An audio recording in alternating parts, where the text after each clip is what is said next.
خوشنودی امام زمان علیہ السلام بلندر صلوات اللہم صلی علی محمد وآل محمد وعجل فرجهم. سورہ فاتحہ بنظر شہدائے کربلا و سیران شام.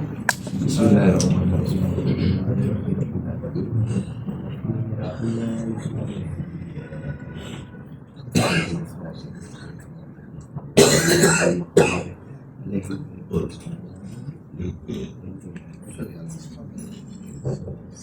اعوذ باللہ من الشیطان الرجیم.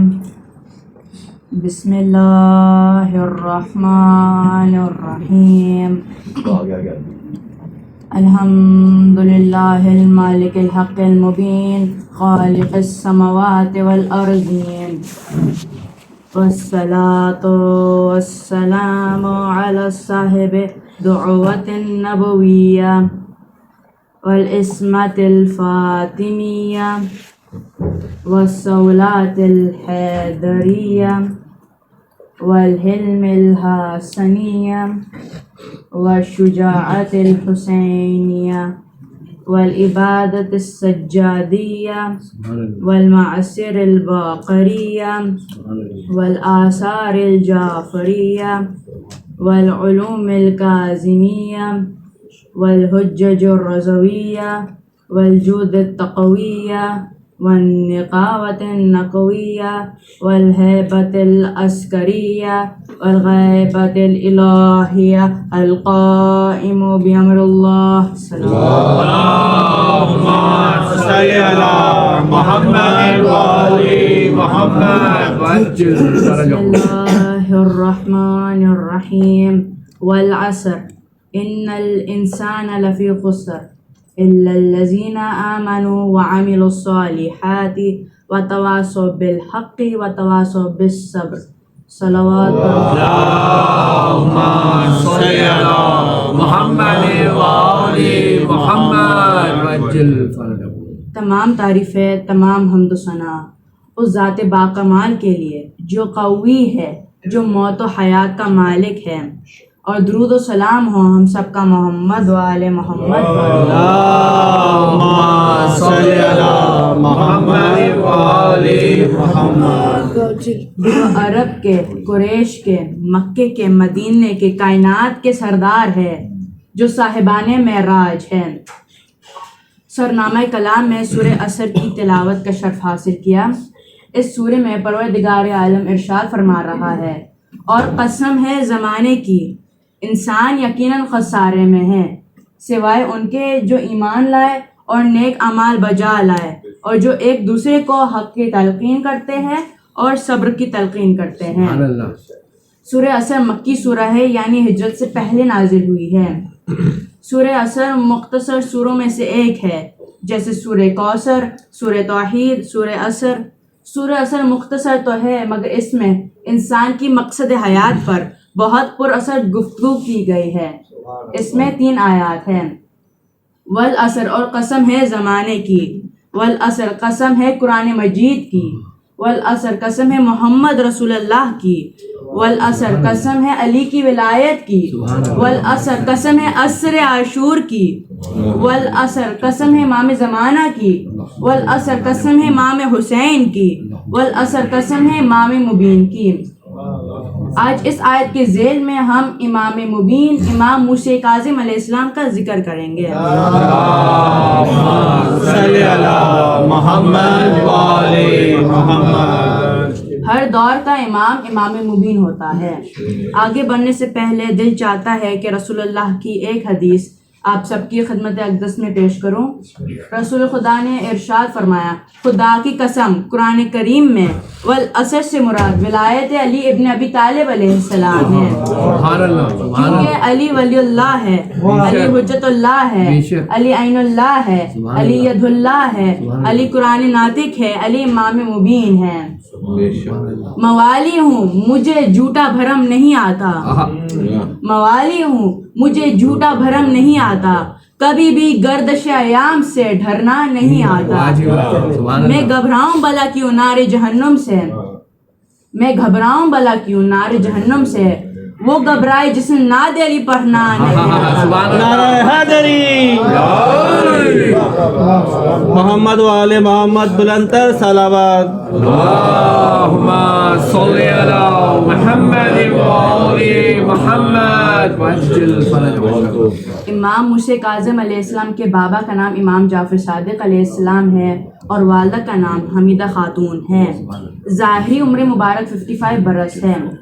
ہر دور کا امام علم لدنی کا مالک ہوتا ہے، اپنے وقت کا محمد ہوتا ہے، اپنے دور کا علی ہوتا ہے. اور یوں اس خاندان اہل بیت میں صورتیں تو تبدیل ہوتی ہے مگر کردار ایک جیسا ہی رہتا ہے. سبحان اللہ. امام موسیٰ کاظم علیہ السلام کے بچپنے کا ایک واقعہ پیش کرتا ہوں. امام جعفر صادق کے شاگرد اسٹوڈنٹ نے امام سے سوال کیا کہ امام حق کی صفت کیا ہے؟ تو امام جعفر صادق علیہ السلام نے فرمایا کہ وہ دنیا کے کھیل تماشے میں مصروف نہیں ہوتا. اتنے میں اس شخص نے دیکھا کہ امام موسیٰ کاظم جو اس وقت 3 برس کے تھے، ان کے ہاتھ میں بکری کا بچہ ہے اور وہ اس سے باتیں کر رہے ہیں. اسے حیرت ہوئی کہ امام جعفر صادق فرماتے ہیں میرے بعد موسیٰ کاظم امام ہیں اور یہ دیکھو یہ تو بکری کے بچے کے ساتھ کھیل کود میں مصروف ہے. امامت کی صفت تو ان میں پائی نہیں جاتی. اس نے اعتراض کیا کہ مولا آپ نے فرمایا کہ امام دنیا کے کھیل تماشے میں مصروف نہیں ہوتا، پھر یہ آپ کا بیٹا موسیٰ کاظم بکری کے بچے کے ساتھ کیوں کھیل رہا ہے؟ امام جعفر صادق علیہ السلام نے فرمایا کہ قریب جا کر دیکھو تاکہ تم پر حق ظاہر ہو جائے. وہ شخص قریب گیا تو اس نے سنا کہ 3 برس کا امام موسیٰ کاظم بکری کے بچے سے فرما رہے ہیں کہ اپنے رب کو سجدہ کر. امام کا مقصد جانوروں کو سجدہ کروانا نہیں تھا بلکہ واضح کرنا تھا کہ ہم خدا کی اطاعت کروانے کے لیے پیدا ہوئے ہیں اور ہمیں سجدوں سے کتنا پیار ہے، اس لیے جو ہم سے پیار کرتے ہیں وہ بھی کثرت کے ساتھ سجدے کیا کریں. اے مومن اگر تم پریشان ہو تو سجدہ کرو. اے مومن اگر تجھے نعمت ملی تو سجدہ کرو. اے مومن اگر تیرا دل بے چین ہے تو سجدہ کرو. اے مومن اگر تو خوف زدہ ہو تو سجدہ کرو. اے مومن اگر تجھے تنہائی محسوس ہو تو سجدہ کرو. کیونکہ جیسے جیسے اے مومن تیرے سجدے بڑھتے جائیں گے ویسے ویسے تجھے بلند مقام، بلند مرتبہ، بلند رتبہ اور قرب الہی حاصل ہوتا چلا جائے گا. صلوات بر محمد وآل اللهم صل على محمد وآل محمد. امام موسیٰ کاظم علیہ السلام کا یہ واقعہ معرفت الہی کا تھا. اب ایک واقعہ علم لدنی کا پیش کرتا ہوں. ایک مرتبہ ایک عیسائی آیا اور کہتا ہے کہ مجھ سے بڑا توریت اور انجیل کا عالم کوئی نہیں ہے.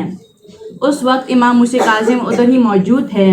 امام نے پوچھا اچھا بھائی تجھ سے 3 سوال کرتا ہوں تو اس کا جواب دے. اس راہب نے فخر سے کہا ہاں ضرور پوچھیں. امام نے پوچھا کہ حضرت مریم کی والدہ کا کیا نام تھا؟ حضرت عیسیٰ کس دن پیدا ہوئے تھے؟ حضرت عیسیٰ کس جگہ پیدا ہوئے تھے؟ اس راہب نے شرمندہ ہوتے ہوئے کہا کہ ان کا جواب مجھے نہیں معلوم. امام نے فرمایا پھر کس علم کا دعویٰ کر رہا ہے؟ عیسائیوں کا راہب ہے اور تجھے حضرت عیسیٰ کے بارے میں کوئی خبر ہی نہیں ہے. اگر تجھے نہیں پتا تو میں عرض کروں. امام موسیٰ کاظم علیہ السلام نے فرمایا کہ حضرت مریم کی والدہ کا نام وہیبہ ہے. حضرت عیسیٰ جمعے کے دن پیدا ہوئے اس لیے رسول خدا نے جمعے کو عید کا دن قرار دیا، مسلمانوں کے لیے مبارک دن قرار دیا اور دنوں کا سردار جمعے کے دن کو قرار دیا. حضرت عیسیٰ دریائے فرات کے کنارے پر پیدا ہوئے اس لیے خدا نے دریائے فرات پر بے شمار برکت کو رکھا. اس کے بعد امام موسیٰ کاظم علیہ السلام نے اس راہب کو اس کا نام، اس کے ماں باپ کا نام، اس کے نانا کا نام اور اس کے دادا کا نام بھی بتایا اور اس کے دادا کے قتل کا واقعہ بھی سنایا. بس اتنا ہی سننا تھا کہ اس راہب نے کلمہ پڑھا اور وہ مسلمان بن گیا. صلی علی محمد وآل محمد وعجل فرجهم. امام موسیٰ کاظم باب الحوائج ہے. علماء فرماتے ہیں دینی و دنیاوی حاجت کے لیے امام موسیٰ کاظم علیہ السلام کا واسطہ بہت ہی پاورفل ہے. اگر کوئی مریض ہو جسمانی طور پر، روحانی طور پر، تو اسے امام موسیٰ کاظم علیہ السلام کے واسطے سے دعا کرنی چاہیے. خدا اس کی تکلیف کو جلد دور کرتا ہے. اپنے جیسے بیٹوں کے لیے ایک روایت پیش کرتا ہوں. غور سے سننے والی بہترین روایت ہے جو ہمیں اپنے پیرنٹس کا ادب سکھاتی ہے۔ امام موسیٰ کاظم علیہ السلام نے فرمایا کہ ہمارے نانا رسول خدا نے فرمایا باپ کا حق ہے اپنی اولاد پر۔ جانتے ہو وہ کیا ہے؟ پہلا حق یہ ہے کہ بیٹا باپ کا نام نہ لے، یعنی جب بھی بیٹا باپ کو پکارے تو عزت و احترام سے پکاریں۔ بیٹا باپ کو نام سے پکارنے کی غلطی ہرگز نہ کریں، نہ مذاق میں نہ پیار میں۔ دوسرا حق یہ ہے کہ بیٹا باپ کے آگے نہ چلے۔ کتنا ڈیپ میننگ ہے اس ایک جملے کی۔ اے کاش میں بطور بیٹا سمجھو کہ دین ہمیں والدین کا احترام سکھا رہا ہے۔ پہلا میننگ یہ ہے کہ بیٹا باپ کے آگے نہ چلے، یعنی بیٹا باپ کے آگے آگے ہرگز واک نہ کرو۔ دوسرا میننگ یہ ہے کہ بیٹا باپ کے آگے اپنی مرضی نہ چلاؤ۔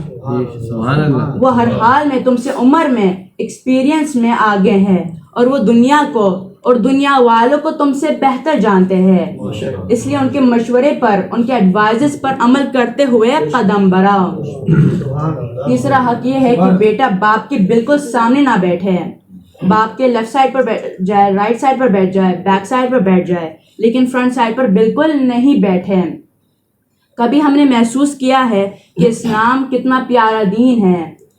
یہ احترام والدین خدا کی قسم ہم بیٹوں کو صاحب برکت بنا دے گا، اور اس میں ہمارا ہی فائدہ ہے۔ والدین کی عظمت بہت ہی بلند ہے، ہم احترام کریں یا نہ کریں ان کی عظمت میں کوئی کمی آنے والی نہیں ہے۔ یہ آداب ہمیں بحال لگانے کے لیے رسول خدا نے فرمایا۔ چوتھا حق یہ ہے کہ بیٹا باپ کو گالی دلوانے کا سبب نہ بنے، یعنی کوئی ایسا کام نہ کرے جس کی وجہ سے لوگ اس کو دیکھ کر اس کے باپ کو گالی دے کہ کیسا بدبخت باپ تھا جس نے اپنے بیٹے کی تربیت نہیں کی، اور آج اس کا وہ بدتمیز بیٹا ہم سب کے لیے مصیبت بنا ہوا ہے۔ آئیں ہم سب مل کر اس فرش عذاب پر امام زمانہ علیہ السلام سے وعدہ کرتے ہیں کہ مولا آئندہ ہم اپنے پیرنٹس کو ڈس رسپیکٹ نہیں کریں گے، ان سے مس بیہیو نہیں کریں گے، اور ان پر شاؤٹ نہیں کریں گے، تاکہ ہم دنیا و آخرت کے نعمتوں، رحمتوں، برکتوں کو حاصل کر سکیں۔ اور نہ صرف والدین کے سامنے بلکہ آپس میں ایک مومن کو دوسرے مومن سے بات کرتے ہوئے احتیاط کرنی چاہیے، کیونکہ خدا نے بدزبان، بے حیا اور گالی دینے والے شخص پر جنت کو حرام قرار دیا ہے۔ خدا نے والدین اور اولاد کا رشتہ بھی بڑا ہی عجیب بنایا ہے۔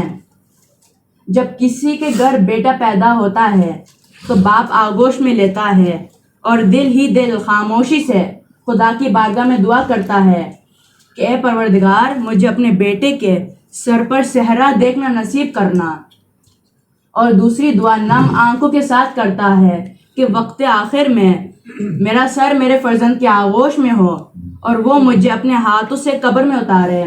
مگر افسوس امام موسیٰ کاظم علیہ السلام کی غربت، کئی سال گھر والوں سے دور پردیس میں زندان میں قید رہے۔ کیسا قید خانہ ہے، ایسا قید خانہ ہے کہ امام اپنے پیر سیدھے بھی نہیں کر سکتے تھے، ایسا قید خانہ ہے کہ امام سیدھے کھڑے بھی نہیں ہو سکتے تھے۔ اتنی سخت قید تھی کہ امام زمانہ نے فرمایا میرا سلام ہو اس قیدی پر جس نے حالت رکوع میں اپنے کئی سال گزارے، میرا سلام ہو اس قیدی پر جس کے جسم کا زیادہ حصہ قید خانے کے سلاخوں میں رہ گیا، بس امام مظلوم کو زہر دیا گیا، زہر کے اثر سے مولا کا کلیجہ کٹنا شروع ہوا، کیونکہ جب زہر کا ایک قطرہ جسم میں اترتا ہے تو رگیں کٹنے لگتی ہیں، حلق خشک ہونے لگتا ہے، بڑا سخت مرحلہ ہوتا ہے، اور اس سخت مرحلے میں کوئی پاس نہیں ہے، نہ کوئی بھائی ہے، نہ بیٹا ہے، نہ بہن ہے، نہ بیٹی ہے، نہ زوجہ ہے، نہ چاہنے والے، تنہائی ہے اور اندھیرا قید خانہ ہے۔ ایسے غربت کے عالم میں ایک دکھیاری ماں فاطمہ الزہرا آئی ہوں گی، ایسے عالم میں کہ ہاتھ پہلو پر ہوگا، لب پر صدا ہوگی اے میرے لال تو کیا ہوا جو تو پردیس میں اکیلا ہے، میں آ گئی ہوں۔ امام کا سر آغوش میں رکھا ہوگا، فریاد کو بلند کیا ہوگا، اے مسلمانوں کیوں میرے لال کو قتل کیا؟ امام رضا تشریف لائے، اپنے مظلوم بابا کو غسل و کفن دیا، نماز جنازہ ادا کی اور تشریف لے گئے۔ امام حسین کاظم علیہ السلام کے جنازے کو بغداد کے پل پر رکھا گیا. ایک چاہنے والا آگے بڑھا, اس نے بڑے احترام کے ساتھ مولا کو دفن کیا. مجھے اس وقت کربلا کا مظلوم حسین یاد آ رہے ہیں, جسے 3 دن کا بھوکا پیاسا ذبح کیا گیا, جس کے رونے سے قلب پیغمبر پھٹ جاتا ہے. علی مرتضیٰ دکھی ہوتے ہیں. افسوس اسی حسین کو ظالموں نے کربلا میں رلا رلا کر بھوکا پیاسا شہید کر دیا. عصر عاشور جب سب شہید ہو چکے تو حسین چلے. فاطمہ تو زہرا کلا تنہا ہے اور 9 لاکھ کا مجمع ہے. ہاں اب تلواریں ہیں, تیر ہیں, نیزے ہیں, بس علی کے لال نے جنگ شروع کی. جو دشمن خدا سامنے آتا رہا مولا اسے واسع جہنم کرتے رہے. فوجیں بھاگ رہی ہے, علمان الفیس کی صدا دشت کربلا میں گونج رہی ہے. پھر میرے مولا نے فرمایا, ارے بھاگتے کہاں ہو؟ تم نے میرے اکبر کو مار ڈالا, تم نے میرے قاسم کے ٹکڑے ٹکڑے کیے, تم نے میرے شیر عباس کے بازو قلم کر دیے, تم نے میری بہن زینب کی گود اجاڑ دی, تم نے میرے شیر خوار اصغر کو نہر کر دیا. آؤ 3 دن کے بھوکے پیاسے کی جنگ دیکھو. عزادارو دوسری جانب مقتل حسین سج گیا تھا. انبیاء آ چکے تھے, ملائکہ آ چکے تھے, جنات آ چکے تھے, خود مادر حسین بابا علی امام حسن کے ساتھ آ چکی تھی. یزیدی فوج نے چاروں جانب سے زہرا کے لال کو گھیر لیا. اب تیر چلے, برچے چلی, نیزے چلے, پتھروں کی برسات ہوئی. امام حسین کے جسم مبارک پر ہزاروں تیر لگے, پورا بدن تیروں سے چھنی ہو گیا. خون رسول کربلا میں بہنا شروع ہوا. میرے مولا سے زین پر سنبھلا نہ گیا. حسین زین سے زمین پر آئے. میرا دل کہتا ہے کہ برکت رسول خدا نے سہارا دیا ہوگا. ماں فاطمہ تو زہرا نے اپنے زخمی لال کو آغوش میں لیا ہوگا. ایسے عالم میں بھی حسین خدا کا شکر ادا کرنا چاہتے ہیں. میرے مولا نے سر سجدے میں رکھا, خدا کی تسبیح شروع کی. شمر آیا کن خنجر ہاتھ میں ہے, میرے مولا کے سینے پر سوار ہوا. امام نے فرمایا, اے شمر بڑی با عظمت جگہ پر سوار ہو گیا ہے. جانتا ہے یہ سینہ امر الہی کا خزینہ ہے, امر امامت کا خزینہ ہے. اے شمر جانتا ہے میرے نانا رسول خدا مجھے آغوش میں بٹھا کر میری کرتے کے بٹن کھولتے تھے, سینے کے بوسے لیتے تھے اور گریا کرتے تھے, کیونکہ وہ جانتے تھے کہ اس سینے پر قاتل سوار ہوگا. یہ سینہ گھوڑوں کی ٹانگوں سے پامال کیا جائے گا. مظلوم حسین کے خوش گلے پر ظالم کن خنجر چلایا. خنجر کا ہر وار پہلے تو بیوی فاطمہ تو زہرا کے ہاتھوں پر چلا ہوگا, پھر مولا حسین کے خوش گلے پر. افسوس مظلوم ماں کی آغوش میں مظلوم بیٹے کا سر تن سے جدا کر دیا گیا. انا للہ و انا الیہ راجعون. ماتم حسین.